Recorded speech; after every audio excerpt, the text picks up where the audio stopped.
Good morning, everybody. Good morning. Thank you. I'd like to welcome all of you to the first DSU-APRM Pan-African Development Conference. As we move on along today, there's going to be quite a few explanations as to what this initiative that we are beginning on this campus is all about.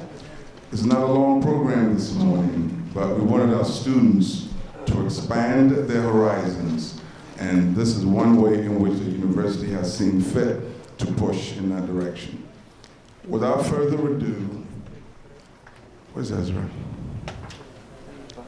Ezra. I'd like to invite to the mic at this point Dr. Tony Allen, our Executive Vice President and Provost. Would you please welcome him to the front to give greetings on behalf of Delaware State University. Good morning. How many guests do we have here? Raise your hand. Guests. All right, give our guests a big round of applause.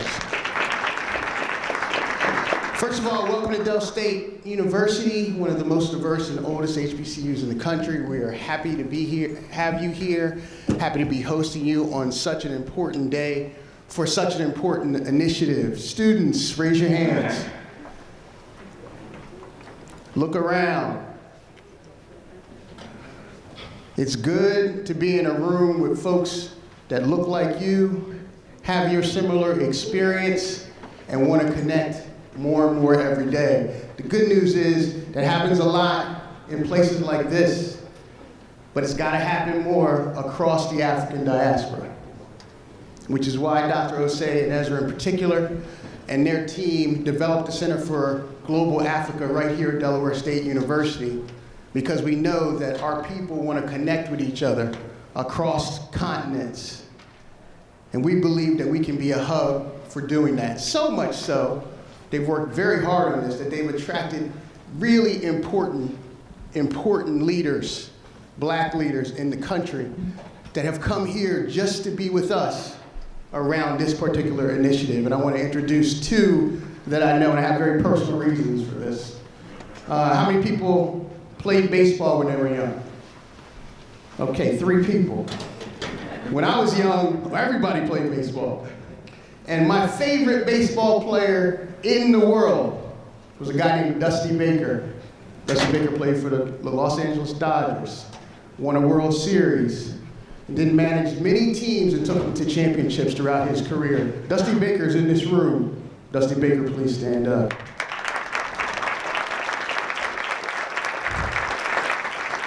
So when I walked in, he was talking to a man, didn't have a tie on, seemed real casual.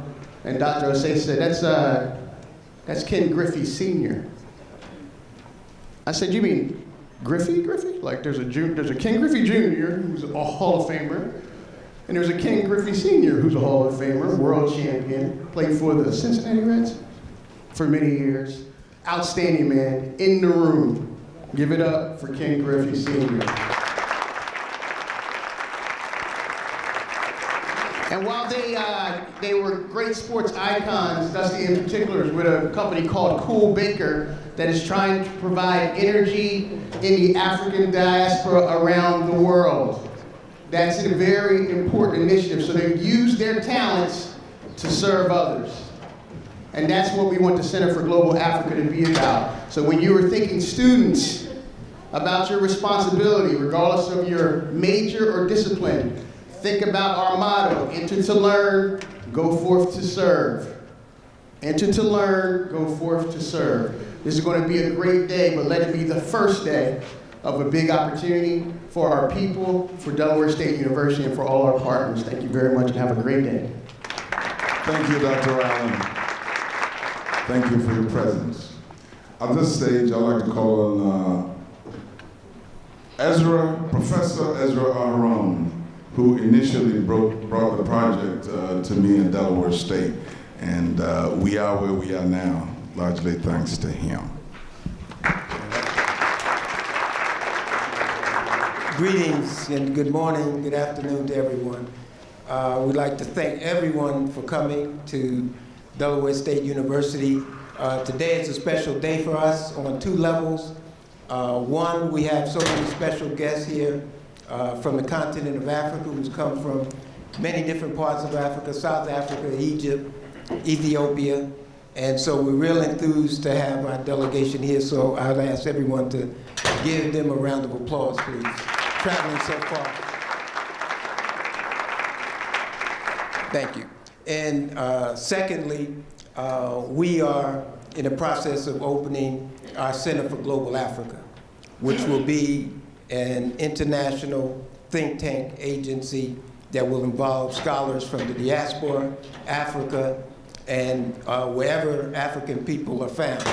And we are looking at that to be a centralized agency to coordinate activities for the 6th region, which we'll learn more about today as the conference continues.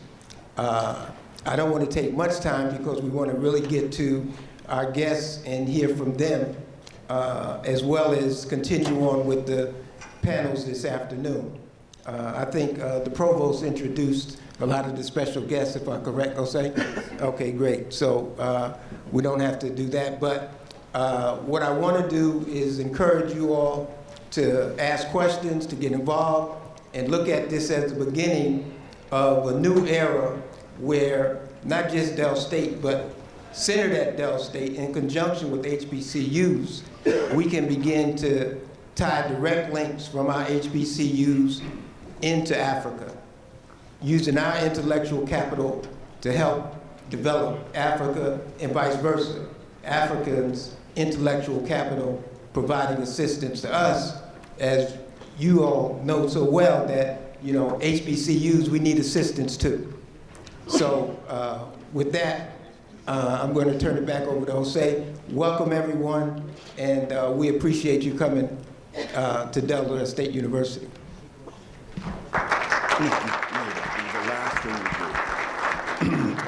Thank you, Ezra.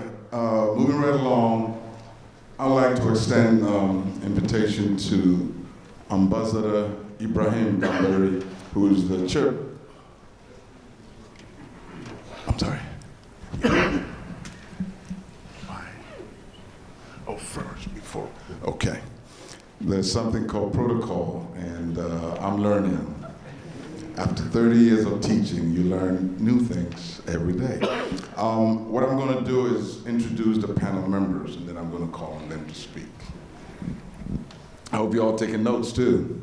I'll start over here and introduce Minister Omar Dafala, who is the chair of the focal points of the APRM.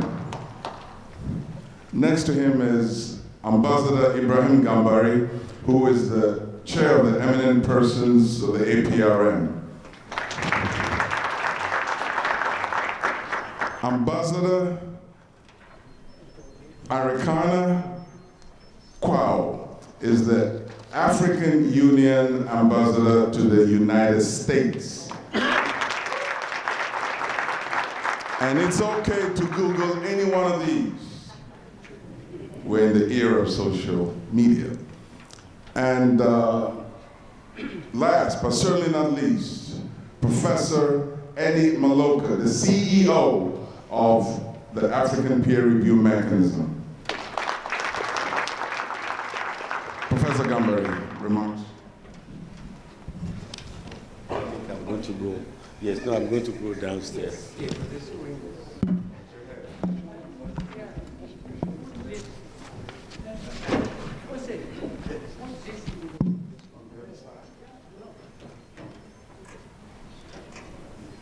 Can everybody see me? I didn't want to hide in the corner while speaking to this distinguished audience of provosts, deans of faculties, head of departments, esteemed development partners, and distinguished guests of the university. I always introduce myself as a teacher by training and a diplomat by accident. A very long accident, I must say, let you know. Because I've spent almost all my adult years as a professor of political science and international Affairs. As a matter of fact, I also taught at the State University of New York, Albany, in the Department of African and Afro-American Studies. I won't tell you when so that you won't guess my age. But also, afterwards, I taught at Harvard University as well as Johns Hopkins in New York. But really, I just want to commence by thanking all the people who put this together. So please give them a hand of applause. Because we talk about partnership, we talk about cooperation between Africa and the United States, particularly people of African descent, but we don't actually do it. So this is the opportunity to actually put our money where our mouth is. I think that expression is correct, right? Can I get an applause right there? So let us begin. And as the Chinese will say, a journey of 1,000 miles begins with the very first step. So here at this great university, DSU, we are really taking the first step to really begin to converse, to share ideas as to how to concretize the relationship between Africa and the people of African descent. And it's also very timely that this seminar we'll be having is to commemorate also the 400th anniversary of the transatlantic slave trade, which is, that trade is a crime against humanity. It's a crime against humanity, and it's the foundation of the racism and the racist attitude to Africa and people of African descent. And that's why, if you think this is going to end, the conversation will end up about this, it won't, because I believe Senator Booker, who is a senator from New Jersey, I believe, and a presidential candidate for the nomination of his party for president, recently revived an old concept, reparation. That so much damage was done by the slave trade, there has to be reparation to compensate Africa and the people of African descent. But as a way of introduction, my name is Ibrahim Gambari, a Nigerian, and currently the chairperson of the African Peer Review Panel of Eminent Persons. This panel is to steer the review of all the member states. Right now there are about 38 members, but the idea is to have all the African countries, about 54 of them, to belong to this voluntary self-assessment, whereby the African countries will begin to assess themselves, how they are performing in terms of economy, in terms of politics, in terms of socio-economic development. And that's what we are about. And how do we now bring this exciting new African initiative? You see, for a long time, the Africans listened to others telling them what to do, how to run their countries. They said, no, it's time we want to take control of our destiny. We want to organize ourselves, but we want to organize ourselves better so as to provide for our people, so that the benefits of democracy, the benefit of development should get to our people. So they got together and set up this African peer review mechanism. And so we now have, of course, the partnership which DSU has been talking about, working towards since we had the memorandum of understanding. There was a joint meeting, I think sometimes February this year in Addis Ababa. And Professor Ezrah said, and I quote, because I have to quote him, I'm right here in DSU, otherwise he won't let me leave here. The purpose of our visit is to participate in the African development by providing intellectual capital to help deepen the proficiency of the African peer review reports and assist in other areas. So what does DSU have that can be value added to what the Africans are doing to uplift their own people? Because if the Africans uplift themselves, it will be pride to the people of African descent. In any case, the Africans have decided that you don't call yourself African Americans for nothing, that you are the 6th region of Africa. Africa has 5 regions in Africa. The 6th region is the African diaspora, all the people of African descent. Please give a round of applause to that concept. Now, but we must make that concept real. We must make that concept real. So what is it that intellectually you can provide to make that relationship real, to make that concept real, in the way in which you know it, that Israel today, I mean, the contributions that the Jewish people make to the development of Israel, it's immense. So why is it, what are we waiting for?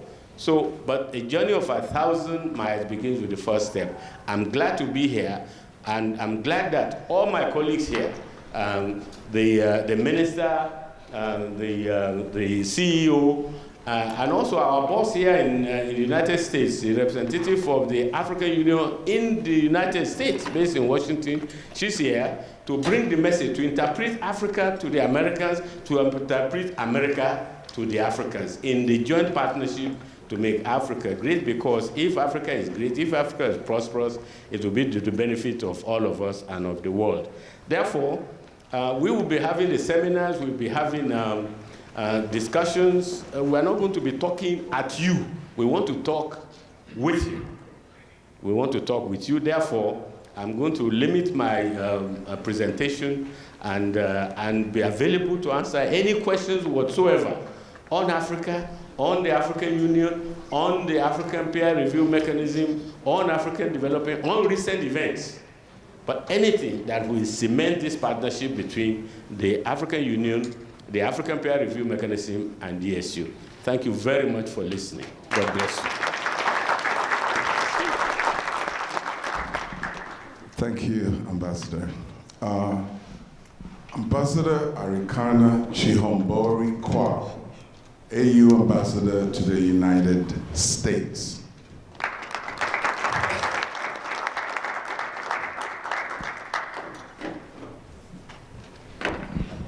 I feel 20 years younger already. It's always wonderful being around you young people. And then, of course, my contemporaries. A very good morning to all of you. And thank you for having me here on your beautiful campus of Delaware State, in the beautiful city of Dover, and the beautiful state of Delaware. I bring you greetings from your 55 African heads of states and your 1.27 billion brothers and sisters on the continent. I'm Arikana Chihombori. The same as the Excellency, I am a diplomat absolutely by accident. Minding my own business as a medical doctor, and I get a phone call in the middle of the night and being asked to come and be the ambassador in Washington. I'm like, are you kidding me? Absolutely not. So it took 6 months of back and forth. Finally, I thought, well, you know, I just go for 6 months. I can come back and tell them, see, I tried, it didn't work. But I have to tell you, singularly, 4 months into it, the reason I ended up saying, you know, I must stay, is simply the blatant, profound disrespect of Africa that was evident.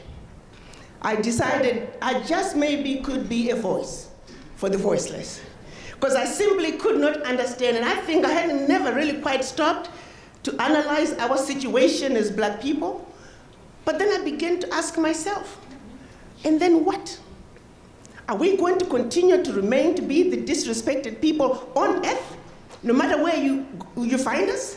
Was there a memo of some sort that was sent out to say wherever you see black people, if you're not black, you're superior to them and disrespect them? I said, I didn't get that memo. Nobody told me about that memo. So where do we go as black people?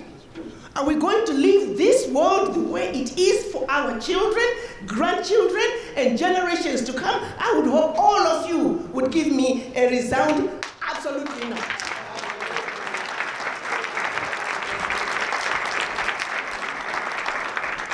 So this has got to change.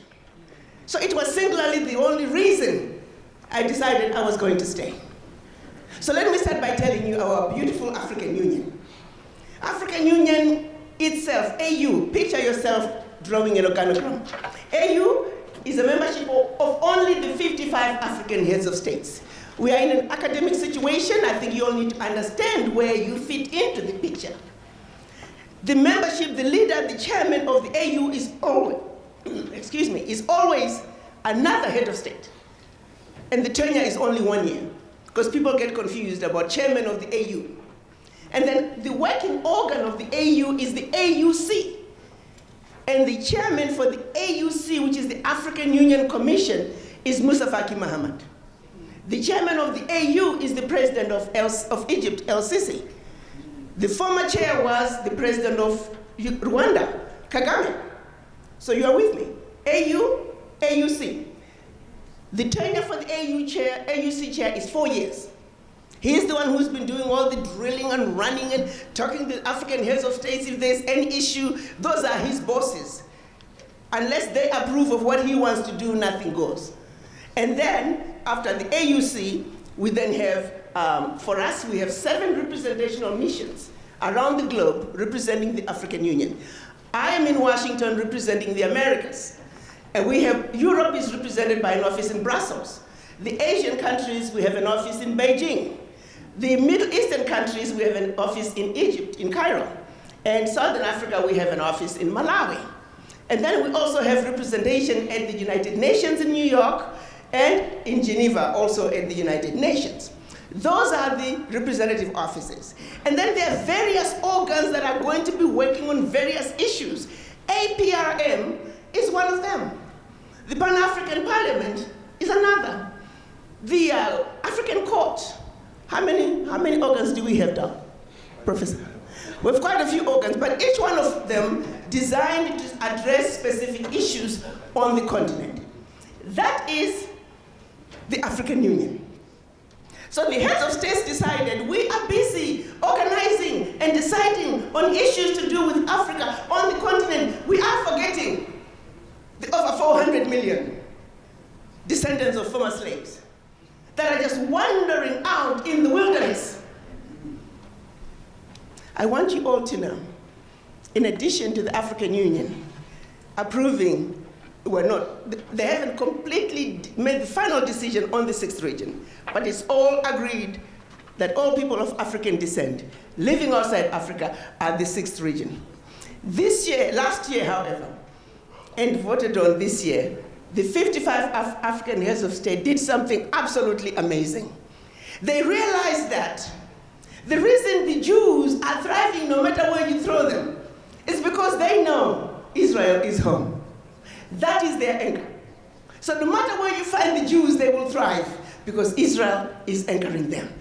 You take the Chinese diaspora in this country, they're anchored in China. They thrive in this country because their anchor is in place.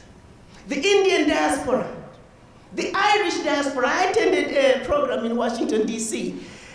The people who were the Irish diaspora were members of Congress, people who work for the State Department, Americans, 2-3 generations removed from Ireland, but they were still proud Irish diaspora. Now, when you ask for the voices of the African diaspora, might as well go to the graveyard. We're missing in action. We're too busy running away from our primary anchor. And you wonder why we become the most disrespected people on earth. You wonder why we seem to be just wandering in the wilderness. We don't trust each other. The rest of the ethnic groups, they stick together like super glue when it comes to issues to do with their country of origin. We black people, we are so busy running away from each other. I like to share the story of 2 men selling ice on either side of the street. And one is a black man, the other is a white man. They're both selling ice. Where do we black people go to buy ice? We're gonna go to the white man's ice because it's colder. That's just the way we are. We don't believe in ourselves and in each other. That has got to change. How we get our respect is when we come together and speak with one voice. The African heads of states understand the issues that are ailing our African-American brothers and sisters. They made a decision this February that they are going to officially, once and for all, call on all descendants of former slaves to come home to Africa. Africa is officially going to acknowledge its children who have been lost in the wilderness.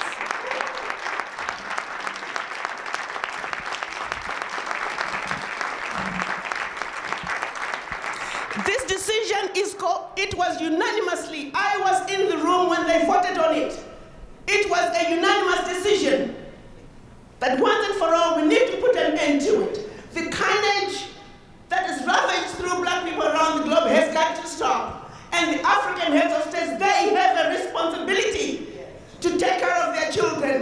and call them home. This is happening this year.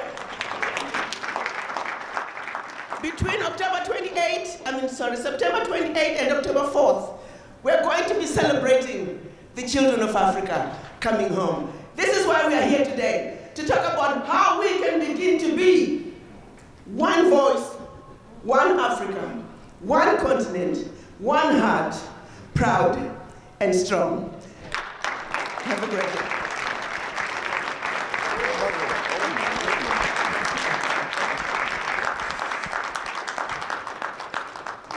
As I said, Google Arikana, Chihombori-Quao. A slight change in the program, since I know that we should be leaving in about 20 minutes. We prepared a documentary on, again, why we're here and why the Center for Global Africa is going to be set up. So at this point, I think we'll go ahead and show the documentary. It's only 10 minutes, and then I'll invite the minister to give his greetings.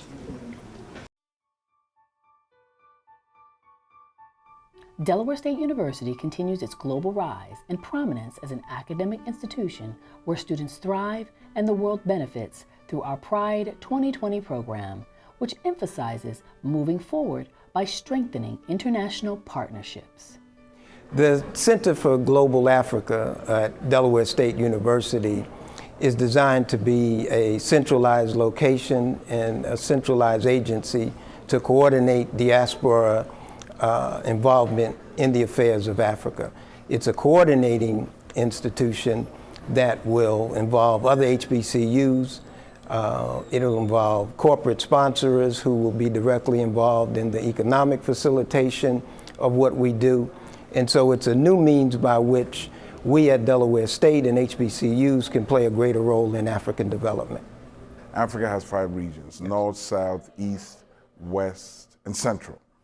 And so the African nations wanted the black folks in the world to know that we're with you and we want you to be with us.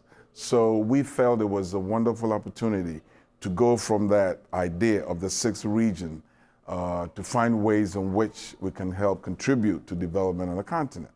Now, that wasn't a new concept. It's what we call Pan-Africanism, and it goes centuries back. Delaware State University has come a long way in building our legacy and expanding our brand among America's 100 historically black colleges and universities. The Sustainable Development Goals has 17 priorities, which is an international initiative. And the second one is to end hunger, improve nutrition, the secure food security, and promote agricultural sustainability. So this is a big thing. And Delaware State University has a comparative advantage to collaborate within this framework to help national agricultural research systems in Africa in terms of education, research, and outreach to help them to develop that, to address that challenge. And this is especially a good avenue of collaborating with the African peer review mechanism, because the interaction with decision makers from the countries. The Center for Global Africa at Delaware State University is designed to be a centralized location and a centralized agency to coordinate diaspora involvement in the affairs of Africa. It's a coordinating institution that will involve other HBCUs. It'll involve corporate sponsors who will be directly involved in the economic facilitation of what we do. And so it's a new means by which we at Delaware State and HBCUs can play a greater role in African development. So what the Center for Global Africa will do is that it will be the conduit by which we actually, develop these projects, develop these economic development projects. The first one we'll be working on is asset mapping. And asset mapping is very important because with asset mapping, what we do is actually go to a country and we look at all of the assets, everything that they have to offer. We look at that, and then we help to organize it in a way in which it can influence strategic outcomes for the particular country. Our partner in this is the APRM, which is the African Peer Review Mechanism, which is almost like a quality assurance arm of the AU. AU is the Organization of All African Nations, and they have told the APRM, we want to ensure good governance, good resource use by the nations. So a nation can come to you, APRM, and say, come in, look at what we're doing, see how we're doing, and make recommendations of how we can do better. In June 2018, in a ceremony that took place in Chad in Africa's Central Region, Delaware State University signed a partnership accord with African Peer Review Mechanism, along with Coolbaker Global, KBG, which is a renewable energy company of music icon Robert Kool Bell of Kool and the Gang and baseball great Dusty Baker. So here in the College of Business, we believe that we are students of problems, not disciplines. And so that philosophy fits uniquely into the goal and objectives of the Center for Global Africa. So we want to think about how we best leverage our resources and our talent being our faculty, our students, and our staff for some of the opportunities that exist in Africa. So for instance, we know that Africa demonstrates one of our leading economies, or many of the African countries demonstrate some of our leading economies in the world. So the question for us is, how do we leverage our finance, our accounting, our business acumen in order to support the needs and opportunities there in Africa? APRM does a lot of work on the continent. And in their work, some of the things that they look at is gender equity, women's economic access, and SDGs. My work corresponds to this work with APRM. My book, Pharmacy in Senegal, Gender Healing and Entrepreneurship, looks at a lot of these issues. In this book, I look at the rise of medical professionals in French West Africa and post-colonial Senegal. I look specifically at women. I look mostly at women who would become the primary owners of pharmacies in Senegal. In fact, by the late 20th century, they owned 65% of the pharmacies in Dakar, Senegal, the capital, and about 50% in the country. And in this research and in the development of the book, I look at women's leadership. How did women get to these positions? Women's economic access. Women don't only hold small jobs, or they don't have access to formal lending agencies. And these women really break a lot of those stereotypes. Not only do they have access to these formal lending agencies, but they have access to get pharmaceuticals, to often buy their own buildings and other aspects of their business, and they're very entrepreneurial. So this work ties into a lot of what APRM is doing. It also has a major public health aspect, looking at how medical professionals engage with the population in providing health, but also not just locally, how they're involved in these global health campaigns, and how they're working with USAID, and how they're working with the French government, and how they're working between different African countries. In this case, because Senegal was a Francophone country, it engages often with other Francophone countries, such as Mali or Guinea or Morocco, but it also engages to an increasing degree with other countries, both in the West and in the global South, on the African continent, but also in Asia, including China and India and other places. And so I would be able to build some of these networks in terms of pharmaceutical engagement, but also looking at other things such as epidemic response, which is another area of my research, and really bring this into some of the work that APRM and the African Union is doing, and also all of our partners, both on the continent and outside of the continent. So as the College of Business and the university as a whole, it is important that we engage our national and international communities. It's through collaboration and leveraging of collective resources that we're going to be able to expand our economies and really collaborate moving forward. APRM is one of the instruments the African Union is using to make sure that states have a stable and good governance. My work in DSU focus on conflict prevention, mainly on early warning and early response of the African Union. Just recently, the APRM is considered as one of the tools to bring in, to be used as conflict early warning instrument which makes it more important in terms of bridging the gap between accessing information, which is not easy to access from member countries. But whenever it's APRM, the state members have a willingness to participate in this evaluation of by the APRM. So the credibility that comes within the instrument of APRM as a tool for conflict prevention makes it more relevant to bridge the gap between the conflict early warning information and early response that's lacking within the African Union. So my book focuses on identifying those factors that are impeding or that are causing a delay in response or negligence in response, which is also focusing on lack of information, credible information from member states or willingness to give more information. But the fact that they are members of the APRM makes it more credible, more responsibility from member states to also accept decisions that are rendered by those instruments to be effectively implemented in their countries. The founding of the Center for Global Africa also has great historical significance because this year, 2019, marks the 400-year origin since the beginning of the transatlantic slave trade.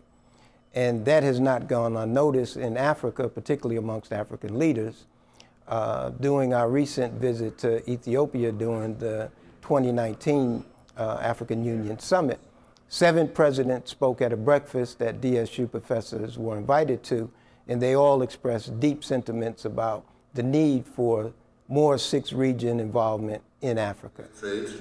We also, on the eastern side of the continent, recall the Indian Ocean slave trade that was just as ruinous. In parts of Asia and the Middle East today live many of Africa's descendants who in some instances continue to suffer the effects of slavery and its evil social and racial hierarchies. Excellencies, ladies and gentlemen, despite these generations of misfortunes, we are still here today. And so diaspora Africans, wherever they are, represent the 6th region. So the 6th region is more ancestral as opposed to the territorial aspects of the original 5 regions. So the AU now is opening arms so that the 6th region can become more operational, and through the design of the Center for Global Africa, we will play a great facilitating role in making that possible. Since the Center for Global Africa is designed to be a collaborating agency, we look to include other HBCUs and corporate sponsors in the process of the work that we do. And so as this collaboration grows, so will our effectiveness, so will our ability to take on greater aspects of the types of initiatives and connecting human capital to African development and African projects in a way that will make the 6th region become more functionally and relevant in terms of the way that it operates.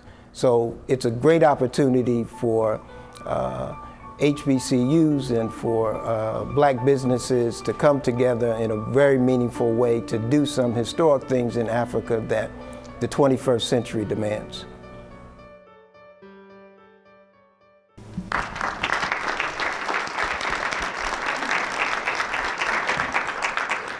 Okay, Minister Defala. Students, I know we have classes at noon and you need to be leaving, so we have a few minutes for you. Je voudrais vous dire d'abord bonjour. Je voudrais dire aux jeunes, tout ce que nous faisons, c'est eux les héritiers. Moi, je suis de la génération de Koul et de Commodore. And also Commodore. Donc, nous sommes une génération qui a accompli son œuvre. We are a generation who accomplished his work. Et ce que nous sommes en train de faire, c'est pour vous. And what we are doing today is only for you. Vous, les étudiants qui êtes encore dans l'université. You students enrolled in this university. Souvent, je dis que moi, je viens du Sahara. Sometimes I used to say I'm coming from the Sahara region, où l'arbre est rare, where the tree is l'eau est rain rare. scarce. Low water also scarce. Mais nous nous battons But we are fighting, we're pour doing planter everything des arbres, to plant the trees, pour forer des puits pour avoir de l'eau pour nous et pour nos bêtes. to dig, to get some water for themselves and also for animals. Ezrah et le groupe de l'université de Delaware ont signé Ezrah and the group of university signed l'accord à N'Djamena an dans mon agreement pays. in Germany, in his country. Et je dis souvent, c'est la graine que nous avons plantée. And he used to say, it's a seed we planted. C'est la graine qui va donner l'arbre. It's a seed that will bring a tree out. Mais si vous, les jeunes, If you, the youth, vous arrosez l'arbre, if you water the tree, vous le protégez, if you protect it, vous le soignez, if you take good care of it, vous pouvez l'en transformer en forêt. you can transform that tree to the forest. Et c'est ça votre responsabilité. And this is your responsibility. Nous avons planté la graine. We planted the seed. Soyez-en sûrs. We must be sure. Parce que moi, je crois à ce que nous faisons. I believe in what we are doing. Et depuis le 9, je suis venu ici. Since the 9, when à we came Delaware, j'ai here, l'impression qu'il y a un esprit de nos ancêtres qui ne sont plus là. he thought that there is a spirit of our ancestors who are no longer with us, Qui me disent, Omar, who's telling him, Omar, vous avez raison. you are right. Foncez. Go ahead. La réussite est au bout. Success is at the end. Et je ne veux pas être long parce que quand vous donnez le micro à un homme politique, It doesn't want to take longer because when we give a mic to a politician, ces jeunes gens vont partir à leur université. he wants the youth to go back to comptons the sur class. vous. They are counting on you. Merci. Thank you. On se verra demain. We will meet you tomorrow. This afternoon. On se verra dans l'après-midi, on sera plus prolixe. In the afternoon, he will meet you. On va aborder les pages de l'histoire, and we'll talk about the mais history. également avec des perspectives. And with vous, Afro-Américains, nous, Africains, ensemble, d'une même famille, d'une même branche, qu'est-ce que nous allons faire? Et nous allons le faire. To work together in everything we are going to do as an African.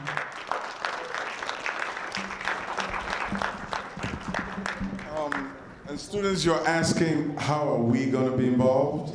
A major part of this initiative is to send as many of our students as we can to any of those APRM sponsored countries, 37 of them. And we're trying to get the first group out this summer.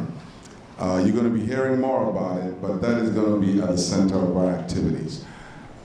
If you're itching to ask a question, we got 5 minutes to do that. So, hand up. And for those of you who feel a need to leave now, it's okay. I know you got to rush to class. But leave here thinking 6th region, meaning that you've got to begin to live and to think as part of the African continent because you're part of that continent.